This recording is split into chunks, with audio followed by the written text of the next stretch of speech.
സൂര്യൻ നമ്മുടെ സൗരയൂഥത്തിന്റെ കേന്ദ്രത്തിലുള്ള നക്ഷത്രമാണിത്. ഭൂമിയിലെ എല്ലാ ജീവജാലങ്ങളുടെയും നിലനിൽപ്പിനാവശ്യമായ ഊർജ്ജ കേന്ദ്രം സൂര്യനാണ്. എന്നാൽ സൂര്യനെക്കുറിച്ച് നമുക്ക് ശരിക്കും എത്രത്തോളം അറിയാം? എങ്ങനെയായിരിക്കും സൂര്യൻ ഉത്ഭവിച്ചത്? എന്തായിരിക്കും അതിന്റെ ഭാവി? Welcome, it's Infotech.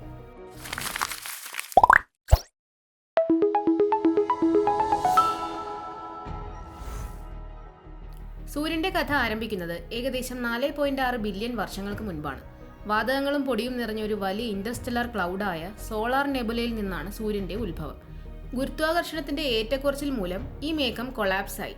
ഇതുമൂലം വാതകങ്ങളും പൊടിയും പാറക്കഷ്ണങ്ങളും ഉൾപ്പെടെയുള്ള പദാർത്ഥങ്ങളുടെ ഒരു കറങ്ങുന്ന ഡിസ്ക് സൃഷ്ടിച്ചു.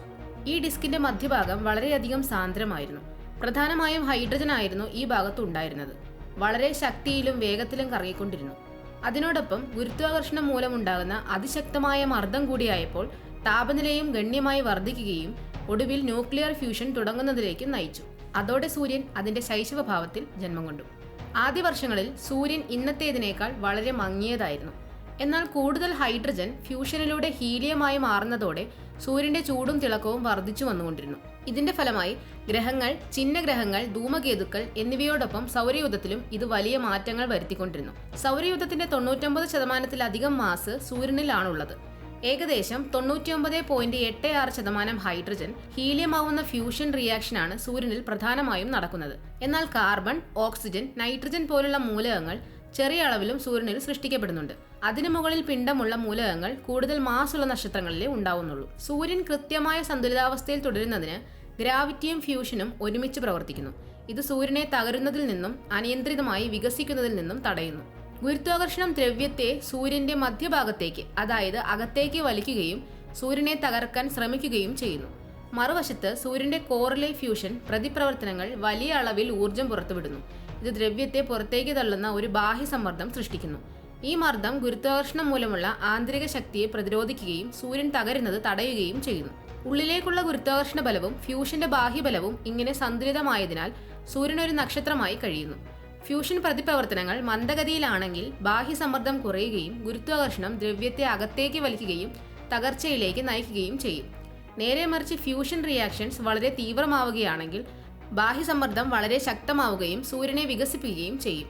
അതിനാൽ ഗുരുത്വാകർഷണവും ഫ്യൂഷനും തമ്മിലുള്ള ഈ സന്തുലിതാവസ്ഥ സൂര്യന്റെ നിലനിൽപ്പിനും സുസ്ഥിരമായി തുടരാനും കോടിക്കണക്കിന് വർഷങ്ങളോളം പ്രകാശിക്കുന്നതിനും നിർണായകമാണ്. എന്നാൽ സൂര്യന്റെ പരിണാമം കേവലം ബാഹ്യമായിരുന്നില്ല. അതിന്റെ കാമ്പിന്റെ ഉള്ളിൽ ന്യൂക്ലിയർ പ്രതിപ്രവർത്തനങ്ങൾ ശക്തമായി തന്നെ തുടരുകയും അത് സൂര്യനെ ശക്തിപ്പെടുത്തുന്ന ഊർജം സൃഷ്ടിച്ചുകൊണ്ടിരിക്കുകയും ചെയ്തുകൊണ്ടിരുന്നു. കാലക്രമേണ സൂര്യന്റെ ഘടനയിൽ മാറ്റം വന്നു. കേന്ദ്രത്തിൽ കൂടുതൽ സാന്ദ്രവും അത്യധികം ചൂടുള്ളതുമായ പാളികൾ രൂപപ്പെട്ടു. 74% ഹൈഡ്രജനും 24% ഹീലിയവും ചെറിയ അളവിലുള്ള മറ്റു മൂലകങ്ങളും ചേർന്നതാണ് സൂര്യൻ. അതിന്റെ ആന്തരിക ഘടനയിൽ നിരവധി പാളികൾ അടങ്ങിയിരിക്കുന്നു. ഓരോന്നിനും വ്യത്യസ്ത താപനിലയും സവിശേഷതകളും ഉണ്ട്. വൻതോതിലുള്ള ഊർജം പുറത്തുവിടുന്ന ന്യൂക്ലിയർ പ്രതിപ്രവർത്തനങ്ങൾ നടക്കുന്ന ഏറ്റവും ചൂടേറിയതും സാന്ദ്രവുമായ പാളിയാണ് കോർ. ഇവിടെ താപനില 15 ദശലക്ഷം ഡിഗ്രി സെൽഷ്യസ് വരെ എത്താം. കോറിനെ ചുറ്റുപറ്റിയുള്ള വികിരണ മേഖലയാണ് റേഡിയേറ്റീവ് സോൺ. കോറിൽ നിന്നുള്ള ഊർജം റേഡിയേഷനിലൂടെ പുറത്തേക്ക് കൊണ്ടുപോകുന്നു. ഇവിടെ താപനില 7 ദശലക്ഷം മുതൽ 2 ദശലക്ഷം ഡിഗ്രി സെൽഷ്യസ് വരെയാണ്. റേഡിയേറ്റീവ് സോണിന് മുകളിലാണ് കൺവെക്റ്റീവ് സോൺ. അവിടെ സംവഹനത്തിലൂടെ ചൂടുള്ള വാതകം ഉയരുകയും താരതമ്യേന തണുത്ത വാതകം താഴുകയും ചെയ്യുമ്പോൾ ഊർജം പുറത്തേക്ക് പോകുന്നു. ഇവിടെ താപനില 2 ദശലക്ഷം മുതൽ 6000 ഡിഗ്രി സെൽഷ്യസ് വരെയാണ്. ഫോട്ടോസ്ഫിയർ, ക്രോമോസ്ഫിയർ, കൊറോണ എന്നിവ അടങ്ങുന്ന അന്തരീക്ഷമാണ് സൂര്യന്റെ ഏറ്റവും പുറംപാളി. 5500 ഡിഗ്രി സെൽഷ്യസ് താപനിലയിലുള്ള സൂര്യന്റെ ദൃശ്യമായ ഉപരിതലമാണ് ഫോട്ടോസ്ഫിയർ. ക്രോമോസ്ഫിയറും കൊറോണയും ഫോട്ടോസ്ഫിയറിന് മുകളിലുള്ള ചൂടുള്ള പാളികളാണ്. ക്രോമോസ്ഫിയറിൽ താപനില 4000 മുതൽ 25000 ഡിഗ്രി സെൽഷ്യസ് വരെയാണെങ്കിൽ കൊറോണയിൽ ഇത് 1 മുതൽ 3 ദശലക്ഷം വരെയാണ്. സമ്പൂർണ്ണ സൂര്യഗ്രഹണ സമയത്തോ പ്രത്യേക ഉപകരണങ്ങൾ ഉപയോഗിച്ചോ മാത്രമേ ഈ പാളികൾ കാണാൻ കഴിയൂ.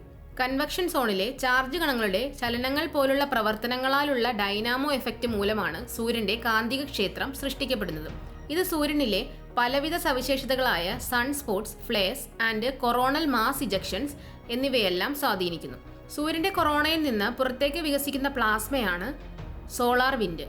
സൂര്യന്റെ ഗുരുത്വാകർഷണത്തിന് അതിനെ പിടിച്ചു നിർത്താൻ കഴിയാത്ത വിധം ഈ പ്ലാസ്മ വളരെയധികം ചൂടാക്കപ്പെടുന്നു. അത് പിന്നീട് സൂര്യന്റെ മാഗ്നറ്റിക് ഫീൽഡിലൂടെ പുറത്തേക്ക് വ്യാപിക്കുന്നു. പലപ്പോഴും 800 കിലോമീറ്റർ പെർ സെക്കൻഡ് വേഗതയിൽ ബഹിരാകാശത്തേക്ക് ഒഴുകുന്ന ചാർജുള്ള കണങ്ങളുടെ ഒരു പ്രവാഹമായ സോളാർ വിൻഡ് അതിശക്തമായ റേഡിയേഷനുകൾ നിറഞ്ഞതാണ്. ഇത് ഭൂമിയുടെ കാന്തിക ക്ഷേത്രവുമായി ഇടപഴകുകയും അതിമനോഹരമായ നോർത്തേൺ ലൈറ്റ് എന്ന പ്രതിഭാസത്തിന് കാരണവുമാകുന്നു. അതുപോലെ വാൻ അലൻ റേഡിയേഷൻ ബെൽറ്റുകൾ തുടങ്ങിയ പ്രതിഭാസങ്ങളെ സ്വാധീനിക്കുകയും ചെയ്യുന്നു. കോടിക്കണക്കിന് വർഷങ്ങളായി സൂര്യൻ നമ്മുടെ ഗ്രഹത്തിലെ ജീവന്റെ ഊർജ്ജമാണ്. സൂര്യൻ ഇനിയും കോടിക്കണക്കിന് വർഷങ്ങളോളം ഇങ്ങനെ തുടരും. ഇപ്പോൾ ഏകദേശം പകുതി ആയുസ്സിലെത്തി എന്നാണ് നാം മനസ്സിലാക്കുന്നത്. ഏകദേശം 5 ബില്യൺ വർഷങ്ങൾ കഴിയുമ്പോൾ സൂര്യനിൽ കാര്യമായ മാറ്റങ്ങൾ കണ്ടു തുടങ്ങുമെന്നാണ് കരുതുന്നത്. ഹൈഡ്രജൻ ഫ്യൂഷൻ സാവധാനത്തിലാകുകയും സൂര്യൻ ഒരു റെഡ് ജയന്റ് ആയി മാറുകയും ചെയ്യും എന്നാണ് കണക്കാക്കപ്പെടുന്നത്. താപനില ഈ അവസ്ഥയിൽ കുറയുമെങ്കിലും ഭൂമി ഉൾപ്പെടെയുള്ള ഇന്നർ പ്ലാനറ്റ്സ് എല്ലാം വിഴുങ്ങാൻ തക്ക വലുപ്പം ഈ അവസ്ഥയിലും സൂര്യനുണ്ടാകും. ക്രമേണ സൂര്യന്റെ പുറംപാളികൾ തണുക്കുകയും അത് പതിയെ പതിയെ സ്പേസിലേക്ക് പുറന്തള്ളാനും തുടങ്ങും. ഇതിലൂടെ പുതിയൊരു പ്ലാനറ്ററി നെബുല രൂപപ്പെടും. ഇനിയും ധാരാളം കാര്യങ്ങൾ സൂര്യനെക്കുറിച്ച് പറയാനുണ്ട്. പ്രകാശ സംശ്ലേഷണത്തിലൂടെ ജീവനെ നിലനിർത്തുന്നത് മുതൽ നമ്മുടെ ടെക്നോളജിക്ക് ആവശ്യമായ ഊർജം പ്രദാനം ചെയ്യുന്നതുവരെ ഇന്ന് ലഭ്യമായ വലിയൊരു റിന്യൂവബിൾ എനർജി സോഴ്സാണ് സൂര്യൻ.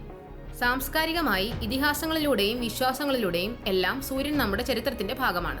നാം ജീവിക്കുന്ന പ്രപഞ്ചത്തിന്റെ വിശാലതയുടെയും സങ്കീർണതയുടെയും എല്ലാ വസ്തുക്കളുടെയും പരസ്പര ബന്ധത്തിന്റെയും ഓർമ്മപ്പെടുത്തലാണിത്. സൂര്യനെക്കുറിച്ച് ഇനിയും ധാരാളം പഠനങ്ങൾ നടക്കേണ്ടതുണ്ട്. Solar Orbiter, Solar Dynamic Observatory, Aditya L1, Solar C തുടങ്ങിയ ഇപ്പോൾ നടന്നുകൊണ്ടിരിക്കുന്നതും ഇനി ഭാവിയിൽ നടക്കാനിരിക്കുന്നതുമായ ദൗത്യങ്ങളിലൂടെയെല്ലാം കൂടുതൽ അറിയാനാകുമെന്ന് പ്രതീക്ഷിക്കാം. ഇന്നത്തെ വീഡിയോ ഇഷ്ടമായെങ്കിൽ please like and share. Please don't forget to subscribe our channel. Thank you for watching. Bye.